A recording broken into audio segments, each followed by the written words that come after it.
In this video, we are modifying our Redcat Gen8 V2 using some very simple shock keys in order to lower the truck down a little bit, but still maintain the flex and articulation that it has from the factory. All right, as we get started, we're actually going to check four things: height at the rear bumper, height at the front bumper, and then we're going to do a quick flex check and see, all right, at what point both side tires come off as a baseline.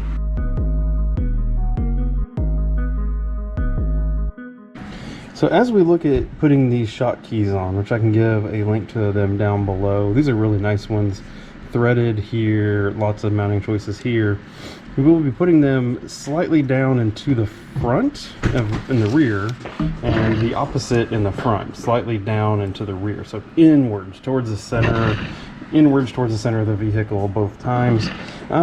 But since this is still a stock Gen 8, nobody's stolen the fenders off of it yet. Nobody's taken those off to just get rid of that excess weight. And so what we're going to do, since the body's still mounting from these, what we're going to do is come in here and actually cut these open in order to let this sit in here.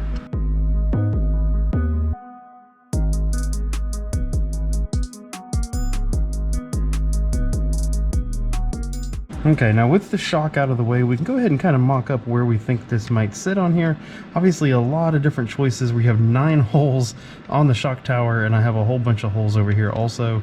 But we'll probably be looking at something about like this. Hopefully you can see that on the screen. And the only negative that really comes with this shock key set is it does not come with any hardware whatsoever. The stock shock screw will screw into it, so that's good.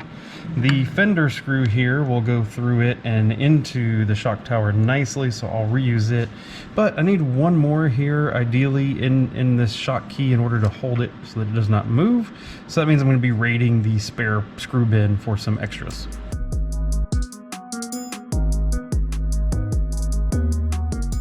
Alright, now we are cut, we are placed. So I messed with a couple different positions there like I showed you before. I got the shocks in, we got plenty of clearance around those shocks.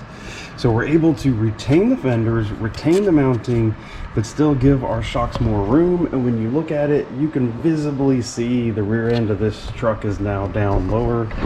Okay, and if we do a quick measurement, we are sitting at 80 millimeters now at the bottom of that chassis. So that means we went from 97 to 80. So we actually lowered this 17 millimeters, which is, you know, is over half of an inch down lower.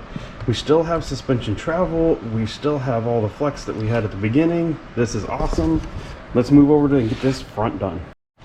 And with that, both the rear and now the front is done. You'll notice after some maneuvering, I ended up having to lower the front down to the bottom row of holes and keep this shock key flat in order to get the drop equal both front and rear. So we went from 97 millimeters tall in the rear to 80. So we dropped 17 in the rear. And if you look at it in the front, we went from 110 to 94, so we dropped 16 in the front, 17 millimeters in the rear. To confirm that we haven't lost anything here from an articulation standpoint, actually, if anything, we've almost gained. So we went from, in the rear, 125. I'd say we're basically still at 125, 130. And then the front, same thing. We were at that 125, 130 range, and so we've lowered the whole truck, but still been able to maintain all of the flex that we had before. So if you were lowering the truck just by putting a shorter shock, softer spring, you wouldn't get that because you wouldn't still have your full suspension travel. That's why these super cheap shock keys, they work with the front shock towers and everything. They're just such a good deal right out of the box. All right, and check that out. Look at how those tires are nice and tucked in there now. Oh man, that looks so much better. That looks so much better than it did before. Check it out. Look at that tuck right in there. Oh, that looks good. Really excited to get out there and test it. However, it is still very snowy outside. And we really appreciate your support. Come over here, check out some of the other videos that we have going on, and we will catch you on the next time. So thank you very much. I really hope you have a good day. Goodbye.